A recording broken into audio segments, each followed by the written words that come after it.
less than 2 weeks of being incarcerated, Tamika Good is back in the house. America, a woman just got convicted on all counts for squatting in a $2.3 million home in Maryland. The judge sentenced her to 90 days. She got out 11 days later on a $5,000 bond. And guess where she went?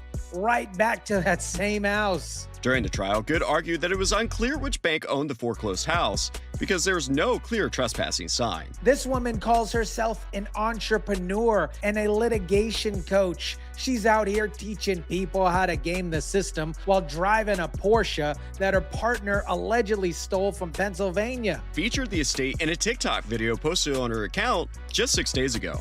Good was charged last year with multiple counts of burglary, trespassing, and other crimes associated with her squatter takeover. When you give criminals slaps on the wrist, they don't learn their lesson. They do a cost-benefit analysis and decide it's worth it.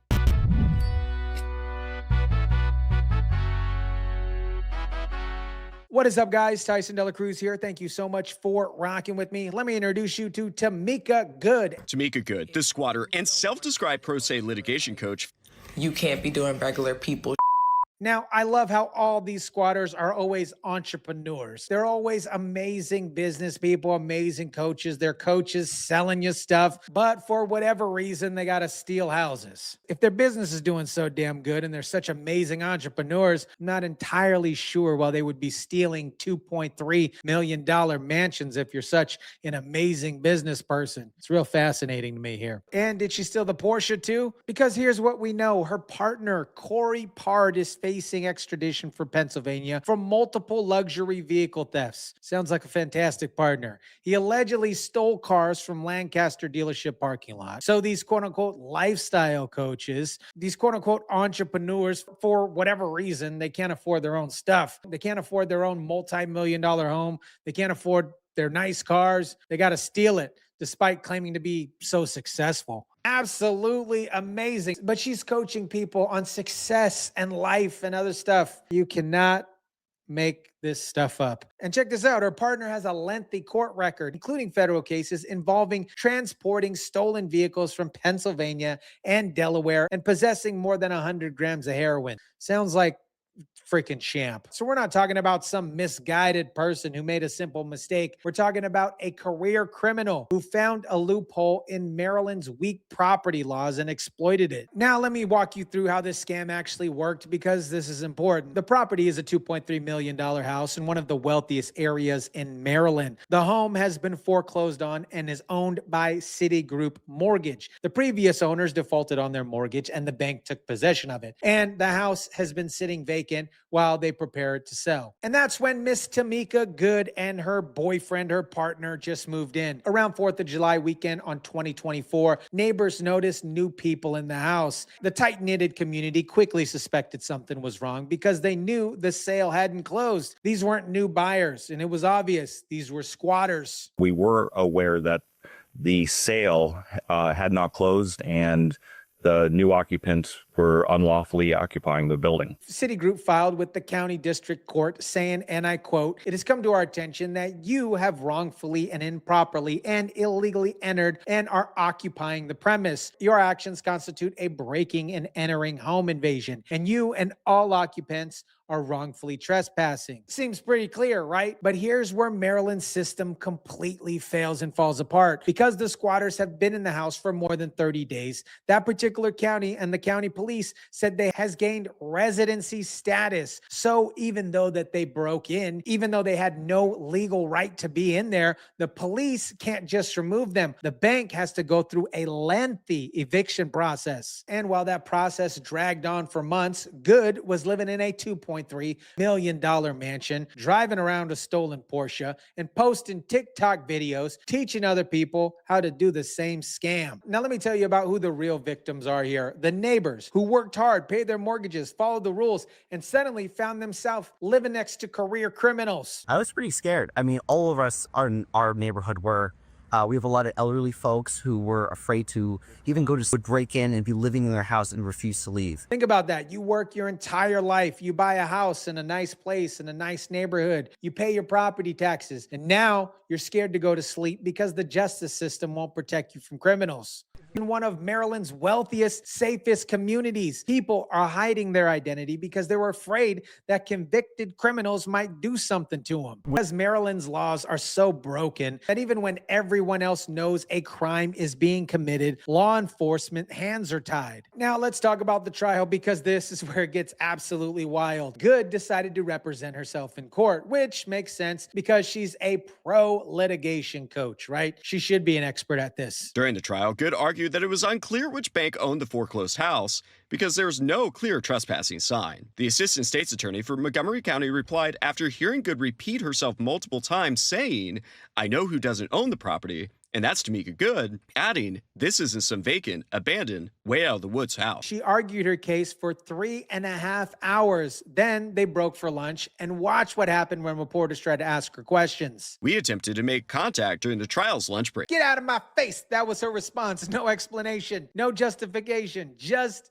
attitude. Then she went back to court and argued for another 1.5 hours, 5 hours total of this woman trying to convince the judge that she had the right, the absolute right to steal this property. The judge told Miss Tamika Good that she had demented thoughts to justify squatting. The prosecution said this is frankly nuts, and the judge found her guilty on all counts: burglary, breaking and entering, trespassing, convicted every single charge. Now, here's where the justice system completely fails. 90 days. That's what she got for stealing and living in a $2.3 million home for months, terrorizing neighborhoods and showing absolutely zero remorse. Litigation, coaching, business, using that mansion as her backdrop for her TikTok videos. And the punishment? 90 days, which works out to about half a day in jail for every day she stole at that house. But it gets worse. She was released 11 days after conviction. 11 days. She posted a $5,000 bond, walked out, and you know what she did? She went right back to that same house. Just imagine the level of entitlement you have to have. The court says, hey, that house doesn't belong. Crime. If they're already showing you in court that they don't understand that they did something wrong, that they're not going to change their behavior, you can't give these type of people a slap on the wrist. I think 90 days is soft, super soft. I think she should have gotten at least a year, 2 years, because if she had gotten a tougher sentence, she might have not done it. She might have been like, you know what, this ain't worth it. I'm already getting a tough punishment. I don't want to make it worse. But I think she decided to go back on the house.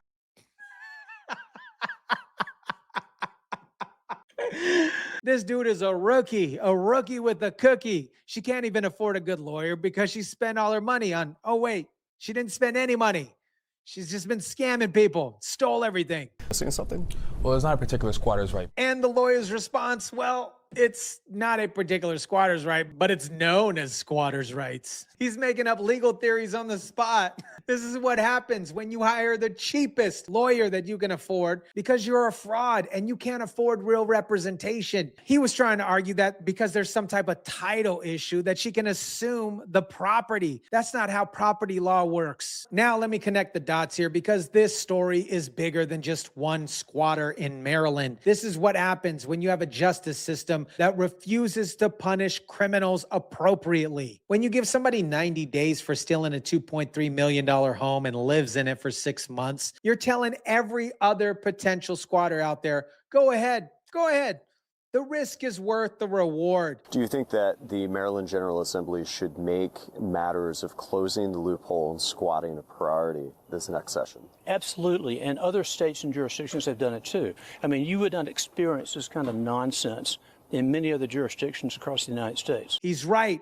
In Florida, Governor DeSantis signed a law that allows police to immediately remove squatters. No lengthy court process, no resident status after 30 days. You're trespassing, you're outro. America, Tamika Good calculated the risk versus reward and decided that 90 days in jail was worth living in a $2.3 million mansion for a year. She got convicted on all counts, served 11 days, posted a $5,000 bond, and went right back to that same house. That tells you everything you need to know about what's wrong with our justice system. And this quote-unquote entrepreneur who steals everything is back in a mansion, posting TikTok videos while her partner faces vehicle theft in Pennsylvania. This is what happens when you're soft on crime, when you give criminals slaps on wrists They don't learn their lesson. They do a cost-benefit analysis and decide that it's worth it. Maryland needs to close the loopholes. Judges need to impose real sentences,